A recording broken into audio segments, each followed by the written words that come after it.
It's all shut down, but as you know, 30% of our industry is in our the manpower that we deploy is for the future. So that work is going on full swing. Rather, that speed has gone up, bringing new models, new technologies. The production is stopped, but that's for a while, right? I think it's going to start sooner or later. But we are just not free. We found it's very strange experience that even though the production is not happening, sale is not happening, we are totally busy in working for the future of our companies. Fantastic. I think we are live now on YouTube. So good morning, everyone. We have another 2 minutes to go before we start the Guru series. Till then, we're just having an informal chit chat with Rajendra and Arvind Nanda, who are with us today. My name is Atul Khosla. So, Rajendra, you were talking about your experiences of the lockdown. So are you able to, you're the one who leads designing and R&D and stuff. So are you able to design new shockers? Are we going to see some really different thinking now that you've got time to step back and time to think? Absolutely. I mean, first of all, there is a change of environment from office to home. It's a change. Though we come home every day, but we don't work at home every day like this. So this change of environment is making it's quite magical. It makes you think very differently. So we introspect a little backwards and find that routinely we work in offices. When you come back home and try to think about it, I'm able to see the future much more clearly and what efforts we are putting into designing and creating something. I think we are got a different lens altogether. So good. हमारी गुफ्तगू चलती रहेगी, but it's 11:30 and I think it's time to go live. Good morning, everyone. Good morning and welcome to the Yogananda Guru series powered by Shoolini University and in association with the Vibrant Forum Chandigarh. This is our 13th session of the Yogananda Guru series. I think you've enjoyed all the previous ones. Today is going to be very special. 13 is anyway a very special number. Some people call it auspicious, some people call it inauspicious. I think we are very lucky. I'll call it a lucky number for us because we have Rajendra Abhange with us today. Rajendra is a dear friend, visiting faculty at Shoolini, but more importantly, he's a visionary. He's a technology visionary, and he's been thinking about the future of automotives, both as the chief technology officer of Gabriel, but also as a speaker across the world.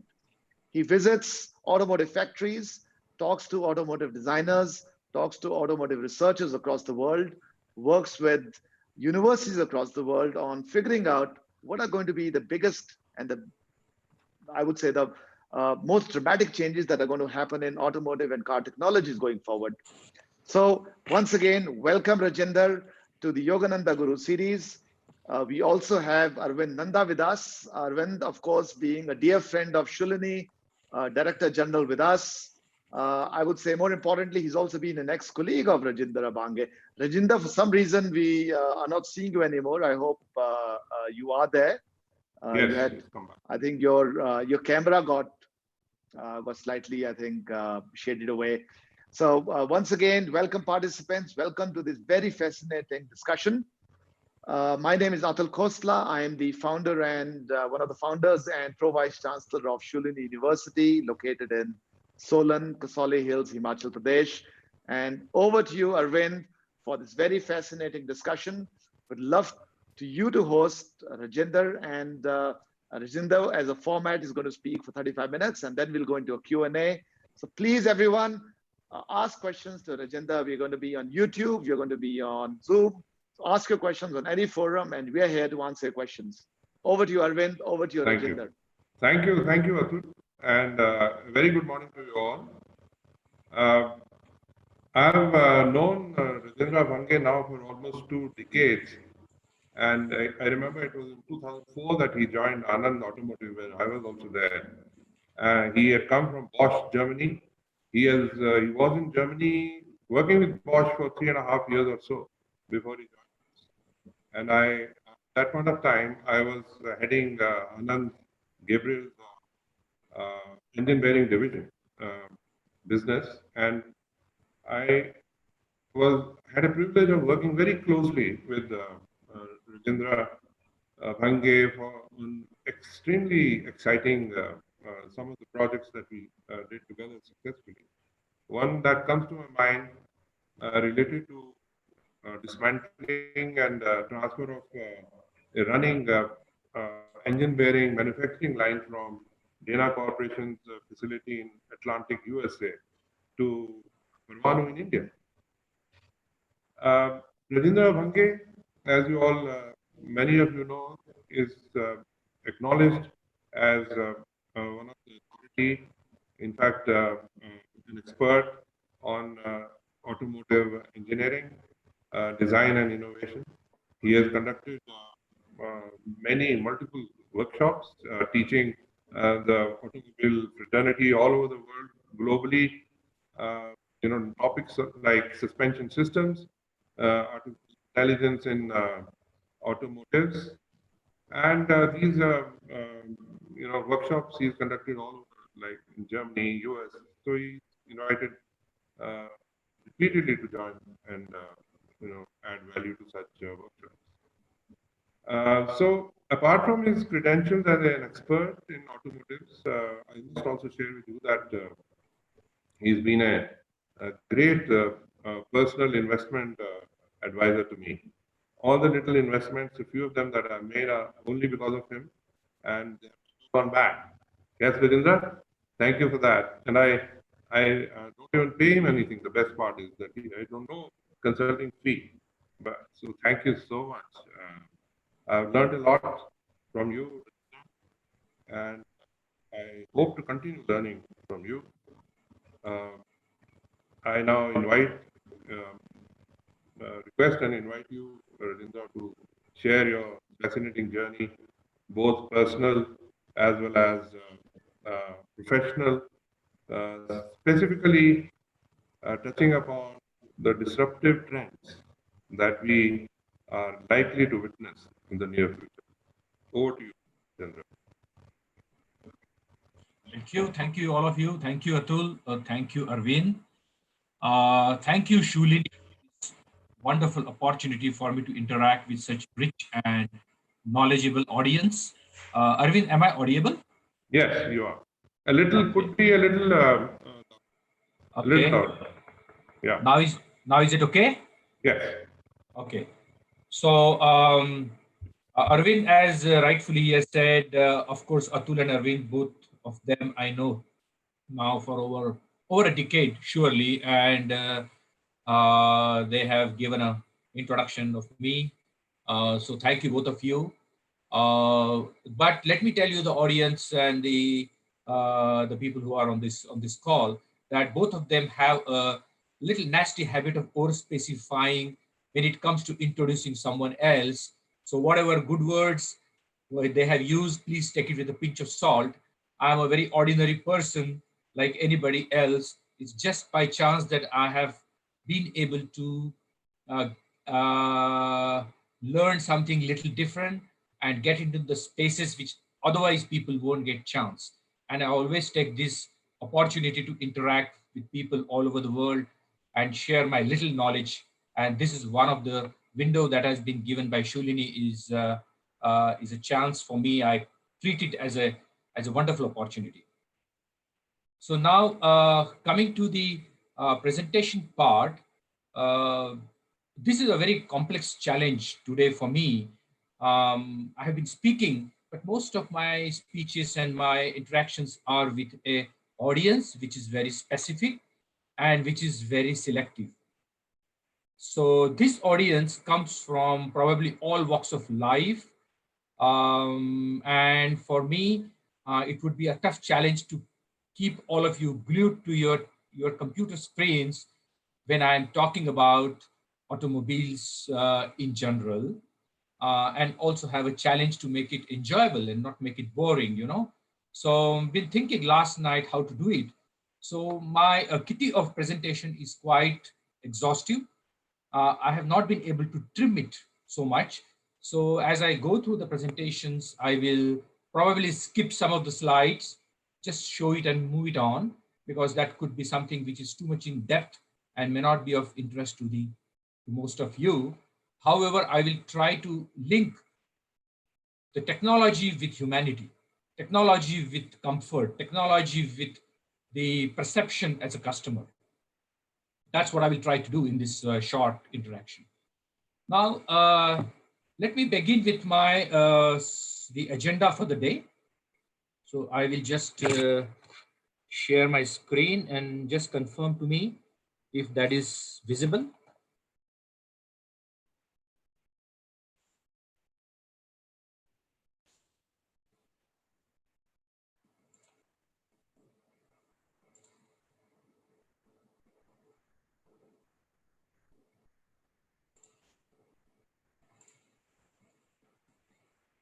So, Arvind, Atul, is the screen visible now? Absolutely. Please go ahead. Okay. So, what I'm going to do is in a short time of about give and take 30 minutes, that's been the window for today's learning session, is I'll give about the history and background about the automobiles in general, then early signs of disruption. This is based on my personal experience of my travel all over the world.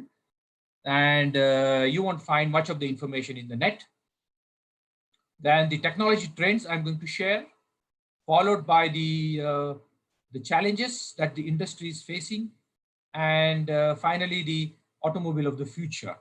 This is in my own perspective, and then we'll move on to question and answer session, followed by conclusion from the organizers. So moving to the topic of history and background, as we all know that there are two members in the family who are very vital in creating a brand of any product, be it a household good, be it a white good, whether it's a capital good, or whether it's a gadget.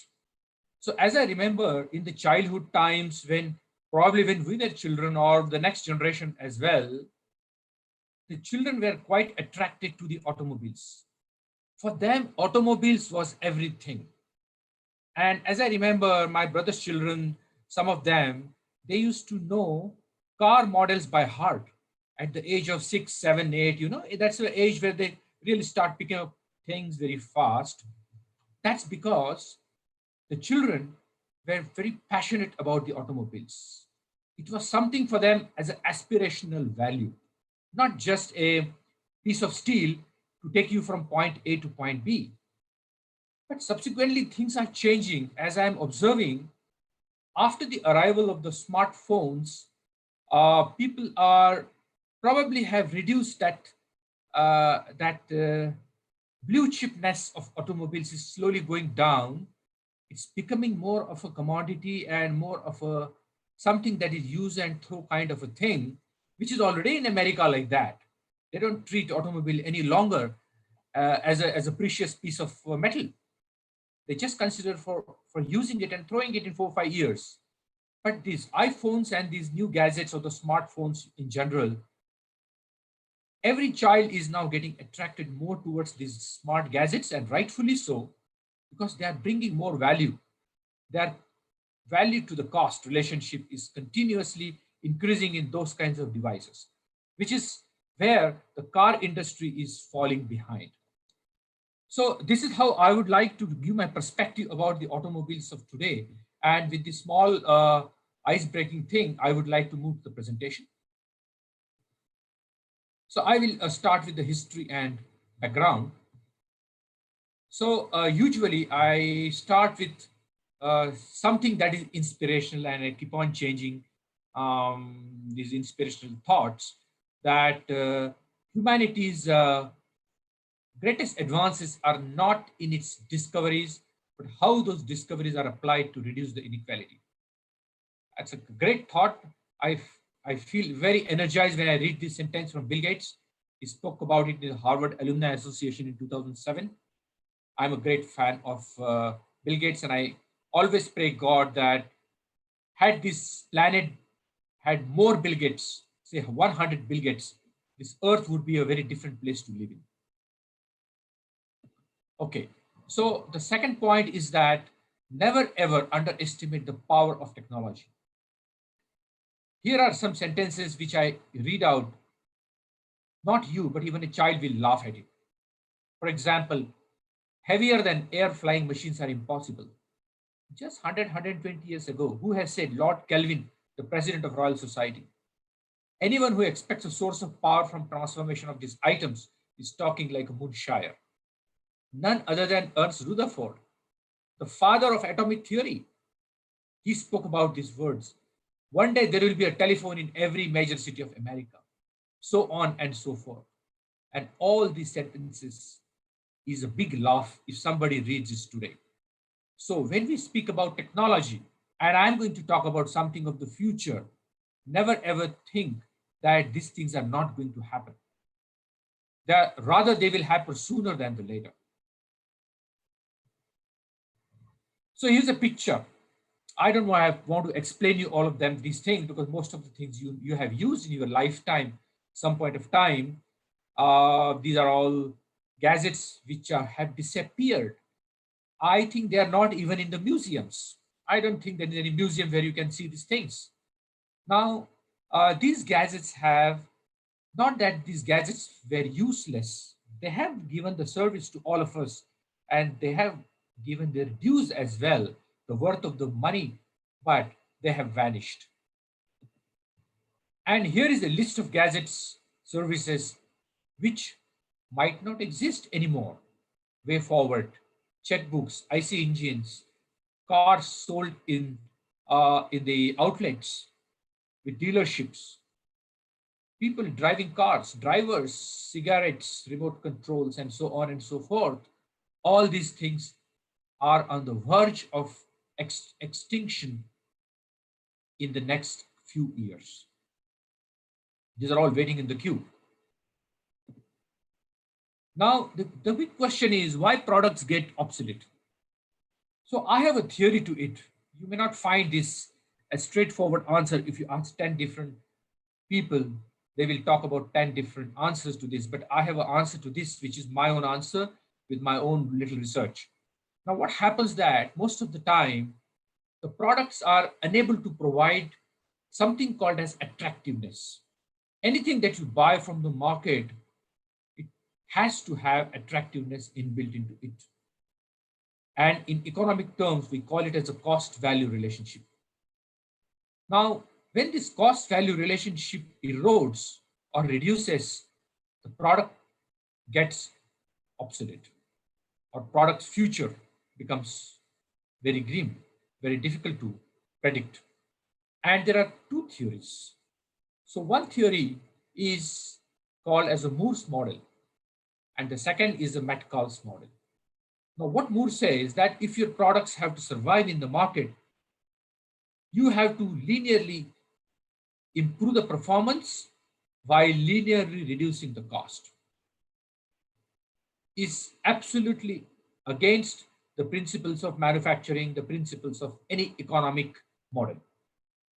Everybody is of the opinion that if you want higher performance, you have to pay more. That's standard. You want a car with more features, you have to pay more. That's very standard. You want to have an iPhone with more features, obviously you have to pay more. That's the model. But what Moore said, that if your product has to stay in the market, then please try to improve the performance of your product while not forgetting that the cost has to continuously go down. And on the other hand, Metcalfe professed a theory that it's all right to increase the cost of your product, but please be mindful that the value of the product has to be exponentially high. While the cost can go linearly up, the value has to go exponentially high. If you follow any of the two models, the chances that your product will survive for a longer time are far too high. And that's why the slide that you saw just a few minutes ago, they all were out of both the models. They couldn't bring a cost-value relationship to their consumers, and that's why they all vanished. Now, which product will stay here, for example? This is the slide which is very close to me. It's a pretty old slide, but it may be 100th time I may be projecting it to the audience, that why things will stay in the market. So this prediction from IBM said way back that there are impacts of different things to the industry. And the industry's survival depends on several things like technology, globalization, economies, markets, new consumers, government influences, etc., etc. So, of course, technology has a huge influence. Globalization has a huge influence. But in terms of the index on 100 scale, on the other hand, areas like personal mobility, labor force, etc., had a low impact to the auto industry in general. Now, what they said that in the future, while technology will continue to dominate, but the impact will not change so much from 56 to 61%. On the other hand, issues like sustainability, look at the index from 33 to 60%. That's going to be the differentiator way forward. And the other is the corporate social responsibility. Look at from 14% to 31% and personal mobility from 12% to 22%. There is a paradigm shift in the socio-economic parameters, the way consumers perceive the industry and the products. So if you do not take into account about sustainability concerns, about the global issues like the corporate social responsibility concerns into your products and into your services, it is very unlikely that your industry will stay alive or your products will continue to get sold. And it's very visible even to the auto industry that how sustainability has been driving, overriding everything else. We just had in the month of 1st of April, we have these new emission standards coming in India, and look at the industry that has been impacted because of these new emission standards. It's mind-boggling. The whole industry had to completely change the way they operate, including the tier 2 industries and including the fuel industry, the petrol and the diesel providers. Now, coming to the history of automobiles. Now, here where our real topic starts. Well, the automobiles are here on this roaming on the streets now over 100 years. The first patent way back in 1886 by none other than Carl Benz. We all of us know him. The great personality, the great visionary, the great scientist. Followed by Henry Ford, 1908, the first commercial automobile was made with their called Model T or something like that. And that's how the journey began. The initial automobiles were very different compared to today. They were moving at a maximum speed of 15 miles per hour. So in those years, 1908 and 1905, people were still preferring horses over cars. First of all, cars were too expensive and very difficult to maintain. And on the other hand, they were slower than the horses. So people were not buying cars in those times, and they were very comfortable thinking that horses are here to stay. And what was the fuel efficiency in those times was just 2 miles per gallon. 2 miles, 3 miles per gallon was the fuel efficiency, which slowly went up to 6 miles per gallon during 1920 in this time. And in 1935, it progressively moved to 14 miles per gallon. And it continuously improved though. In 2009, Obama cracked down on the auto industry, and he introduced very stringent measures for the auto industry requiring better fuel efficiency. So he introduced that a minimum standard of 35 miles per gallon for the cars and 30 miles per gallon for the trucks. So the industry has moved on, and today the industry is quite matured, it's quite sophisticated, and we are going to talk about it. The picture that you see in the right top corner is something which doesn't exist today. It's an autonomous concept car with autonomous driving, where you don't have any steering and you don't have any driver or something like that in the car. It's like your home. And probably you can watch movies sitting in the car, and it will comfortably take you from point A to point B. So that's the journey, a little bit of that. And obviously currently the industry is at a tipping point, The future of the industry is will be very, very rocky. The digital world is penetrating into automotive. Sustainability is impacting, and urbanization. All these external factors are emerging challenges for the auto industry. Safety, the rising safety and environment regulations, especially after the Kyoto Protocol in 2005, the industry is under tremendous pressure to perform. Investors are warning about the global warming to the auto industry continuously. And so the automakers are really forced to expend too much of energy, money on the vehicle design, on vehicle component. That's what we are doing. That's what I am doing personally into the vehicles. But we really do not know how much it's going to impact the consumer decisions. Whether they are really going to buy the vehicle just because we provide those features to the consumers. That's $1 million question. So the emergence of the new OEMs defining rules of the game. Also, the digitization is bringing lots of challenges like IoT Industry 4.0. That's also I'm going to touch this topic today. And AI is another sensation, which is also going to be a part and parcel of the auto industry. So I'm moving next to the engines. The engines have been the prime movers for the auto industry all these years, but it has been traditionally a very inefficient way of moving a car or moving a vehicle, just because engines are inbuilt with inherent inefficiency because they're based on the Carnot cycle. Those who know a little bit of thermodynamics, they would appreciate that Carnot cycle has a limitation in terms of giving an ideal fuel efficiency. It's very, very low. So the engine inefficiency at itself is 62.4%, leaving hardly 38% for consumption. Then the idling takes away a lot of that energy. Then the accessories take out. Then the drive lines take out, leaving only 12% for the actual vehicle to move. And that's how the cars have been moving today on the streets. So this inherent disadvantage in the overall inefficiency of the conventional automobile, that's leading to a serious consideration of alternatives. For example, e-mobility, for example, the hybrids, hydrogen fuel cell, etc., etc. And those things are emerging slowly into the market. Now, this is how the industry trend is. Auto industry is pretty large, in size. In 2019, industry had produced close to 100 million units.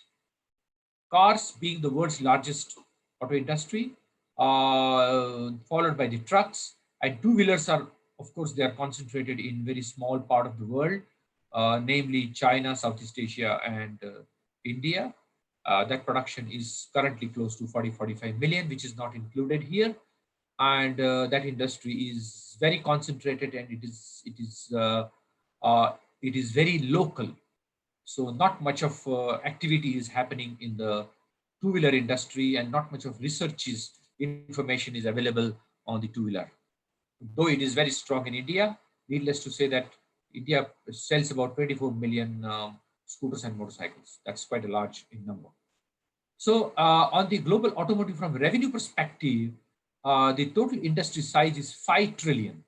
$5 trillion is 1.5 times or more than that, 1.6 or 7 times of India's GDP, which is close to 3 trillion. That's the size of the auto industry. It's massive, it's enormous. And by 2030, it is expected to touch close to $9 trillion US. Here are some pictures about the world's largest companies by revenue, and the different color indicates different type of industries. So of course, the largest industry today is the energy industry. There are Chinese companies, Sinopec, then CNPC, or Shell is a British company into energy, ExxonMobil and Total, or these are global giants who are having interest in the energy field. Followed by the second part is the food and retail industry. Walmart, world's biggest company, by all measures, $500 billion company. And there are lots of other companies too. Amazon is all known to us. That's dominating the retail and food, followed by the finance companies, the banking sector, and followed by the auto industry. Today, these are dominated by top 5 companies led by Volkswagen, followed by the Japanese giant Toyota, then the German company Daimler, and then follow the American companies Ford, etc. Ford, General Motors, again Japanese Honda. So this is how the industry structure is when you talk about the world largest companies. Now, moving to the disruptions in the offing. Now, this is entirely my perspective and my analysis when I was interacting with the people around the world, when I was traveling to different continents for different reasons. I collected lots of information. That's what I would like to share with you in next few minutes. So one of the external disruptors is nothing but the world population. The world population is bursting. Today, give and take, we are at 7.4 billion as a world population, is going to become by 2050, around 9.2, 9.3 billion, though the rate of increase is going to reduce drastically, but population will continue to rise.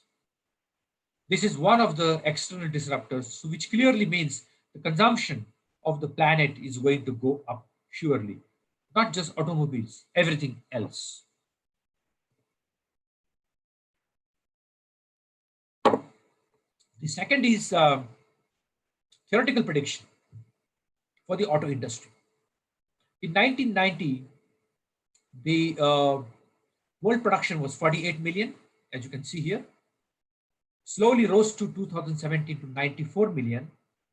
The population also grew from per thousand. So the vehicles, automobile production per billion population.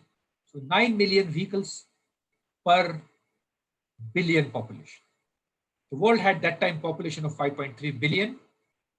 In 2017, the world population went to 7.6 billion, and per billion, the world produced 12.36 million automobiles, totaling to 94 million units. Now, if I extrapolate this same ratio, what will happen by 2030? World will see probably 141 million units. And if I extrapolate it to 2050, I mean, it's an unimaginable number, 184 million cars and automobiles. And by 2100, by end of the century, this number could be 277 million units. So I don't think these numbers we will see in our lifetimes, or even our next generation will see these numbers. Because if world really produces so many cars and automobiles, I think the planet will collapse under its own weight because of so much of steel on this planet. That's not going to happen.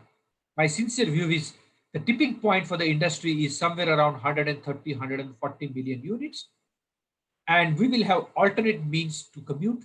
And there are different disruptors that will come into the industry, and automobiles will probably freeze at that number. One of the counter to the growth of auto industry is global mobility index. This is from Arthur D. Little, a consulting company. You see the cities globally are having a very vast mobility indices. The ones which are on the lower side of mobility indices have very poor connectivity and no alternative modes of transport. Cities like Atlanta, cities like Tehran, Bangkok, very difficult to commute unless you have your own car, unless you pick up a taxi. But on the other hand, cities like Stockholm, Hong Kong, Singapore, Paris, you probably don't need a car. Rather, it's more expensive to have a car in these cities, or it's a headache. So this vast spread of global indices clearly as an indicator, as the cities will move from left hand to right hand top, the need of cars will reduce. The need of mobility will reduce because there are alternate ways and means to commute. Another disruptor for the automobile industry is the Industry 4.0. You might have heard about it. I'm not going to talk a lot about it, but this is a new revolution for the industry, which is going to phenomenally change the way we convert raw material into finished goods. Now, what is it different in this that compared to the other revolutions like Industry 1.0, 2.1, and 3.0? See, 4.0 is something talks about cyber physical systems, which is nothing but an integration of computation, networking, and physical processes with feedback, with a closed loop system, where physical processes affect the computation and vice versa. So that's the way forward. Everything will be integrated. You may not have factories with machines standing alone. You will have factories where machines are connected, not just to each other, but also to the computers, to the computational systems, feedback loops, and it will act as one entity. That's the way forward. So moving to the digital disruption. Digital disruption is something which has entered every walk of life, every industry, and needless to say, it is also become an integral part of the auto industry as well, because today an auto without digital technologies perhaps is impossible to imagine. This is the digital technology roadmap.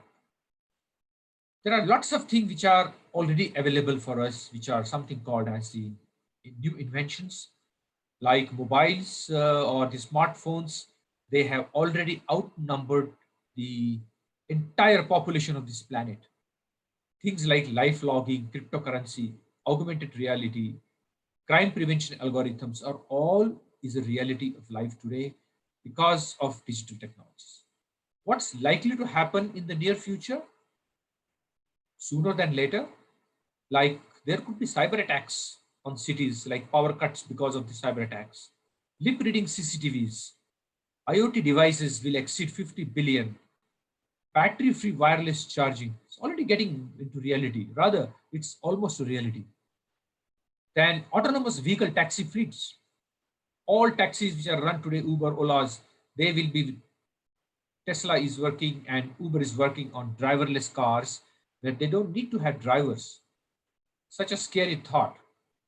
Then haptic clothing, a new sensation in the textile industry, where the cloths will have very fine sensors and they will understand your body to apply pressure, right pressure at the right place.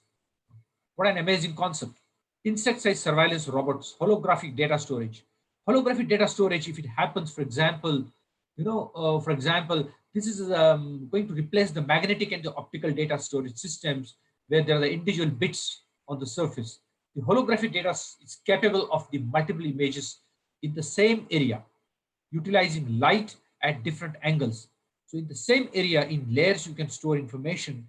And it is said that if holographic data storage is successful, the entire libraries of the world, whatever books are there in the libraries in the entire world, can be stored in a matchbox size storage device, matchbox size storage device.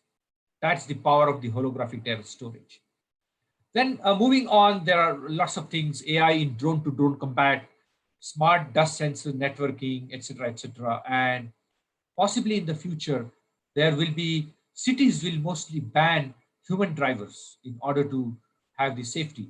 So driverless car would be much safer. They are already much safer. And probably there will be no drivers. There will be no need of driving anymore for anyone in next few years' time. And things like machine will gain statistical intuition, quantum computers for material design, DNA-based data storage. All these are likely in the near future, and possibly we may see these things in our lifetimes. So this is a picture, a collage, which I did some clicks while I was traveling to Las Vegas in 2017 for a workshop. And some of the gentlemen who were a part of my workshop, the pictures are here. Two of them, they aspire to start a company that makes autonomous vehicles, driverless companies. Amazing. I mean, how people are thinking in Silicon Valley is unimaginable. Okay, they just don't fear to fail. They just have no fear of any failure, but they are thinking unbound. So this gentleman with little hair and the other one, they said, I was curious to ask him, how can you produce cars? He said, why not? He says, autonomous vehicles are nothing but a mobile gadget. It's like a smartphone. Nothing inside. It's a piece of steel. The brain is outside, and we are the one who develop brains. They come from a technology company. They said, we all know how to develop the brain. So once brain is developed, anybody can make a car. That's the thought process. Okay. So these are all disruptors. My another visit to China last year. Don't worry, this visit was much before the pandemic is coming in China. That was, I think, somewhere in end of October, and I was on 3rd of September in Jinan for one of the speeches there. And this is just a newspaper clipping, and it attracted my attention on that day, China Daily, that nearly 50% of the all new cars and vehicles in the country will be intelligent vehicles by 2020. This is what has been declared by the president of the country, sorry, the prime minister of the country, China. So this is the way the world is moving, and China is leading the way. Also, one other clipping in the same newspaper, they're talking about fast growth for the vehicle-to-vehicle connectivity.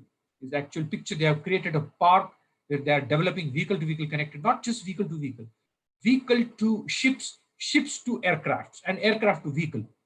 All three modes of transportation, land, sea, and air. They want to connect everything. That's the news on that day when I was there in China. This is another disruption for the self-driving car. On the left-hand side, you see the map of the United States. And on the right-hand side, I have added only those states who are in the fast lane with self-driving cars, where the legislations have passed or the governors have issued the executive order.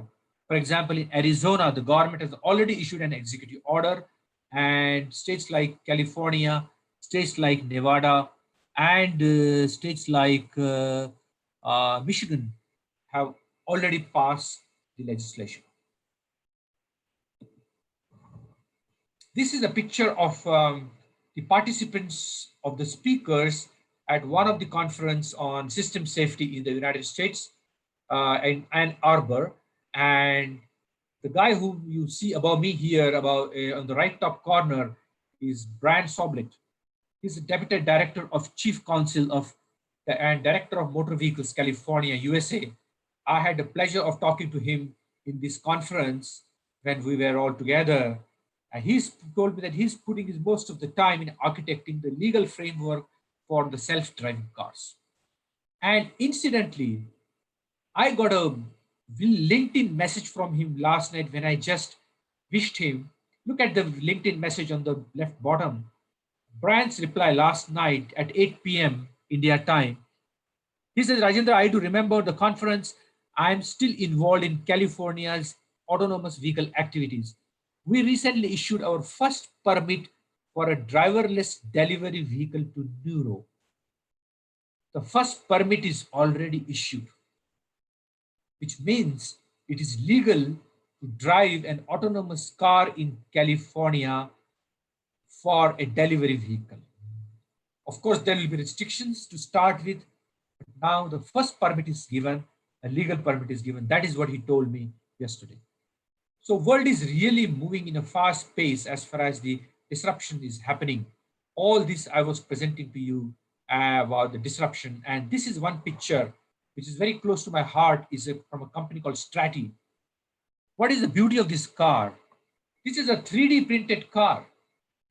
Just in 2 days, the car was manufactured from after the design was made, 3 days of milling and assembly, and it has a top range of 60 kilometers per hour with a range of 160 kilometer. Price band $25,000, future price $5,000. They work with Cincinnati Incorporated. They have a cooperation with that, and the owners of the company are sitting in the car. And so on and so forth. This I will skip for the time being. I will just skip this. Also, in the smallest mode of transportation, I was in Taiwan in 2017 or 18, and I visited a company where I saw they wanted to manufacture these kinds of scooters, electric scooters, which is also incorporating tremendous amount of frugal engineering and frugal innovation. Look at the fork. It has got only one fork there. Usually you have two. This scooter has only one. So all sorts of mobility industries, these frugal disruptions are also happening in multiple numbers. Sciences like digital, nano, neuro, green, bio are all emerging sciences. They're all collaborating to create new disruptions. So with this on the my insights on disruptions to the industry and the external environment, I will move to the technology trends. So we're running a little late, Rajendra. I think you might have to slightly juggle your presentation. Would love to hear a lot more on the future outlook. I am moving quickly to the future. Okay. So we've probably got 5 to 7 minutes with us, and then we'll go into Q&A. Thank you. That is sufficient. This is so fascinating, but I apologize. Time is not with us today. Okay. So moving too quickly to, there are 4 types of future technologies that will come into the mobility industry. There's automobiles. There are different levels: level 1, level 2, level 3, level 4, and level 5. The level 5 being the driverless car, the picture that you saw, and level 4 is something which is fully automated. And what's going to happen way forward is that the challenges that I would like to show you is on the handling the complexity of the structure of the industry. You see the tier 1, tier 2, and tier 3 industries, they all work in cooperation with each other. The OEMs cooperate with each other, and with these driverless cars, this cooperation is going to become far too complex. Moving on quickly to the topic of, these are all high technology things which I'll just skip. So moving on to the topic of future outlook, which is what Atul, you are interested into. So first thing that's going to happen is the number of model choices is going to go tremendously high, while the vehicle architectures or the platforms, we call it typically, are going to go down. There are 4 big technology-driven trends that's radically going to change the mobility industry. First is automated driving. Second is sustainability, e-mobility, for example. Third is connectivity. And fourth is the new mobility concepts.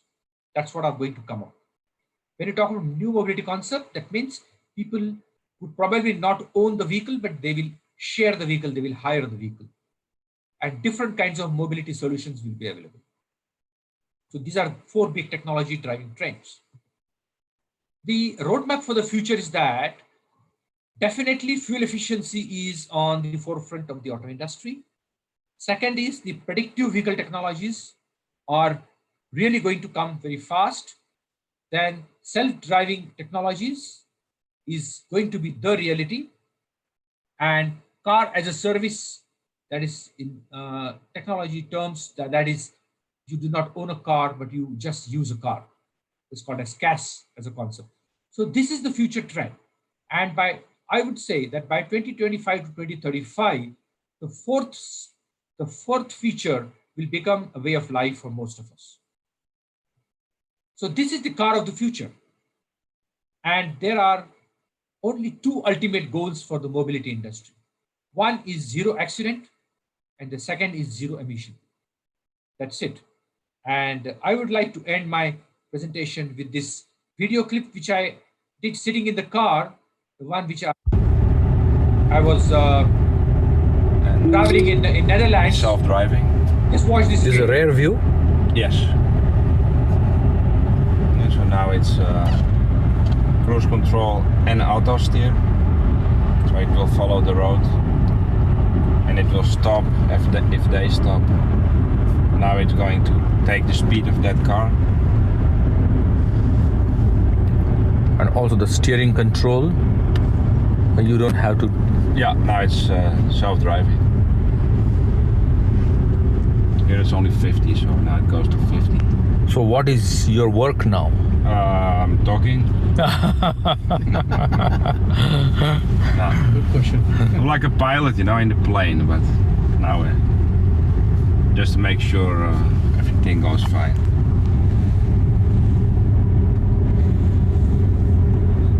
Yeah.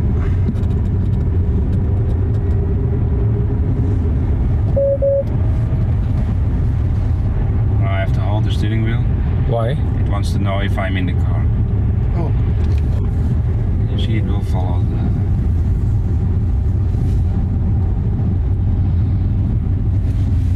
I'm not doing anything, I'm just...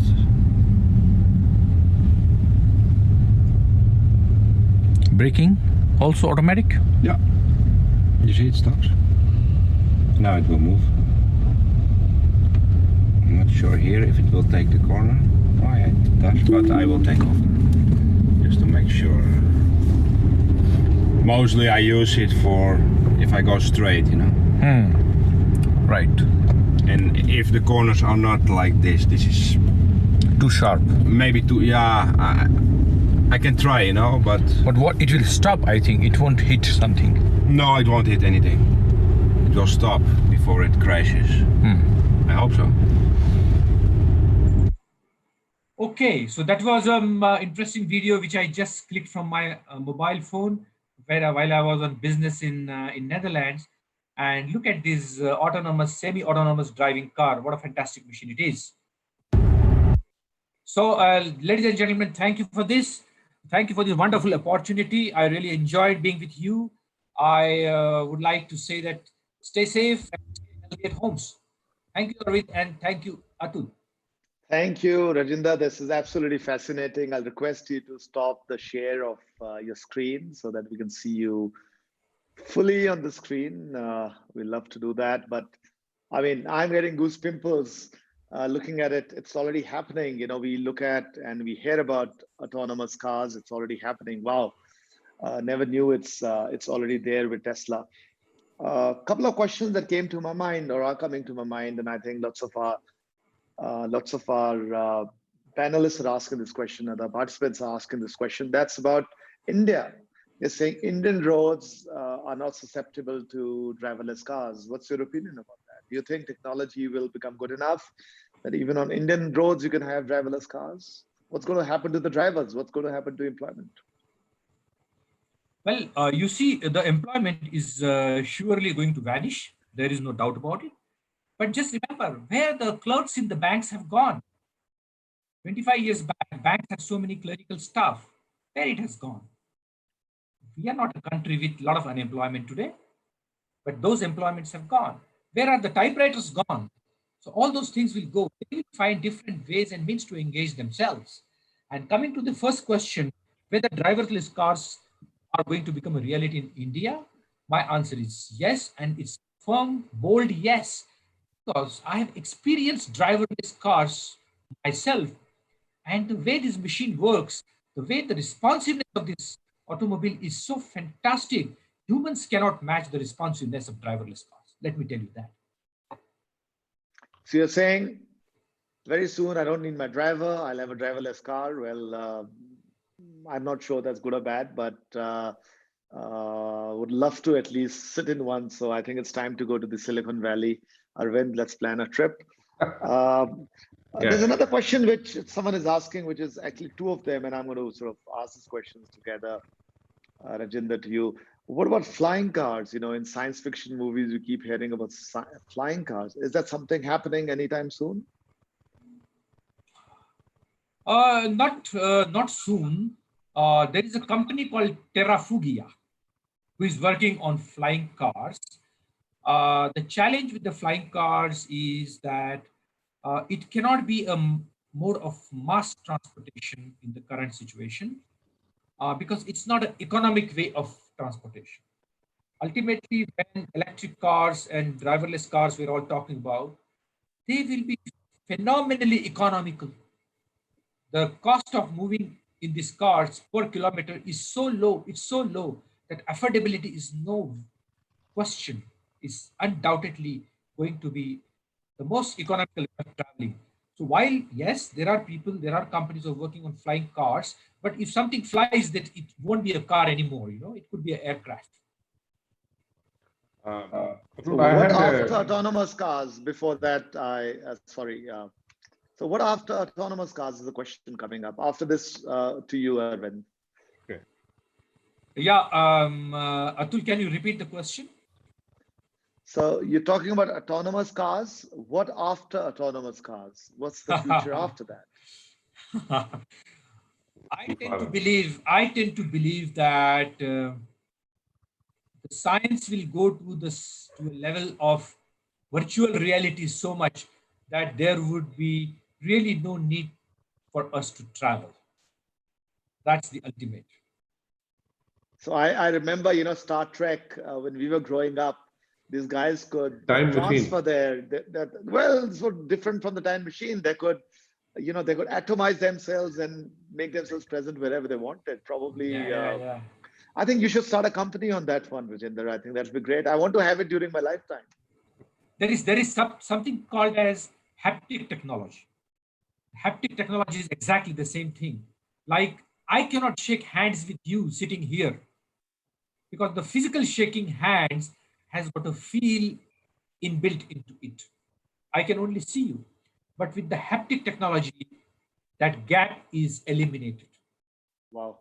Yeah. Also, there'll be probably tourism and people would like to visit other places. So transportation will stay. Of course, the form will change. The mode. The physical goods will continue to move, but the movement of human beings may not be necessary because we primarily travel, for example, for tourism, to take a feel. Now that feel, if you get the virtual feel, if you get sitting in your living room, then there is no real need to go there. That's what is the very, very future. So you're saying even smell and taste? Of course, smell and taste, that's already available, by the way. That's already available. The supermarkets, when you want to buy many things, you feel the textile and you smell the food article, and then you decide to buy or not to buy. Like mangoes, in Maharashtra, people buy mangoes by smelling the mangoes. Otherwise, they don't. Yes. You have to smell it, and I'm sure that's all also in Himachal, by the way. Okay, so the supermarkets have now, how do they sell it before you going to the food shop? So in your mobile phone, there are smell molecules, and all the smells, it will spray the smell, and what exactly, how does it smell? And based on the sale, you buy perfume, you buy fruits, you buy lots of other stuff. That's going to be the reality with the with something called as the cognitive science. It's going to be the reality. Over to you, Arvind. Yeah, I had a couple of questions in my mind. One, but I'll ask you one, time permitting. This COVID-19, which is going on and keeping us indoors, most of us. How do you think it will impact the auto industry, especially, in the sense that there's already a very strong view that personalized transportation will now be preferred over public transport, like metros and buses. So, do you see a disruption on that account? I mean, shift to smaller cars, two-seater cars, So you're and more of Arvind, personalized. Arvind, you're breaking a little. So probably we'll have Rajendra speak. Yeah. Apologies, your network seems to be a little bad. Yeah, But but Arvind, I understood the question, and I hope the audience also understood the question. I will quickly say what Arvind said, that this COVID thing, which is suddenly it has erupted out of the moon, how it's going to affect the auto industry, and will that be another disruptor? Another disruption? Post COVID, will the people perceive automobiles as a public transport system and other things? Will it going to undergo transformation? So, a very good question. My answer to this is that this is not the first time the auto industry has seen disruption. First and foremost, what auto industry has seen as a bigger disruption in terms of a, I would say, a pull down effect was in 2008 and 9, when there was the financial meltdown happened because of the these Lehman Brothers. that disruption or that pull down effect was far more than the COVID effect. Point number one. Point number two is that COVID is not here to stay forever. If COVID stays forever, then forget auto. We ourselves may not exist at the end of the day. So COVID is for a short time. It's a matter of time until you have vaccines. It's a matter of time until you have a remedy. Once you get inoculated, I think COVID can do nothing to it. So by the time next COVID comes, COVID 2 or COVID 3, God forbid, it should not come. So that may take another 100 years. So this is a very short-lived thought. The memory of the people is very, very short. Ultimately, people will only do what is convenient for them at the end of the day. 1 year, 2 years down the line, people will forget all this COVID. Nobody will remember. How many of you knew a HNA virus or that bird flu virus? How many of us remember? Hardly anybody. You know, forgotten about it. I guess you're right. You're absolutely right. It has to be a temporary phase. But yesterday, people were selling oil by paying money. I mean, there were $37. All this is temporary. I'm sure it is an impact which is not going to be a lasting impact, but it will probably change the way people travel slightly. I think that distancing norm will stay for some more time, even after we win over COVID-19. So I'm going to intervene over here. We are running short of time. It's 12:30. Fascinating talk. Rajendra, Arvind, thank you. Before I close, any last thoughts? You got a minute to close. Rajendra, your last thoughts to all of us. Well, my thought is that much at a helicopter view, I would like to give to the audience that we are all working in different spheres of lives, different portfolios. Somebody's in teaching, somebody's into industry, somebody's a doctor, somebody's working in supermarket, somebody's doing delivery services. We are all doing service to the society at the end of the day. What one should never forget and lose the sight of one thing, that no matter how high you go in your life and how high you go in your profession, it's better to be grounded all the time, because things like COVID, in the form of COVID or any other form, they can come from any part of the world, and they can ground you instantaneously, and show you the real path to humanity. So as I show the first slide, that never ever forget humanity in whichever field you are. Stay human and keep your helping hand to anybody and everybody. That's my message to the audience. Thank you, Rajendra. What a fascinating talk. Once again, we had more than 500 participants listening to you. Of course, they went up and down. Loved it. I personally loved it. I'm sure all of you who are here, you've loved it. It's been an hour or so of a fascinating journey into technology, a fascinating journey into the history of automotives and how the future is going to look like. So once again, thank you. We're going to get you back. I hope you're not going to say no. We're going to get you back on a webinar, and we're going to get you back in real. I think at this moment, we do not like haptic technology, Rajendra. We'd like to have you real time, in person at Shoolini. So once again, thank you, everyone. Thank you, participants. Thank you, Arvind, for being a lovely host. And thank you, participants. Tomorrow, we'll see you again, 11:30 a.m., same time, on the Yogananda Guru Series, sponsored by Shoolini University. Have a great day. And once again, a big thank you. Stay safe. And Rajendra, what a fascinating talk, and what a fascinating speaker you are. Thank you, Rajendra. Thank you. Thank you, all of you. Stay safe, stay healthy.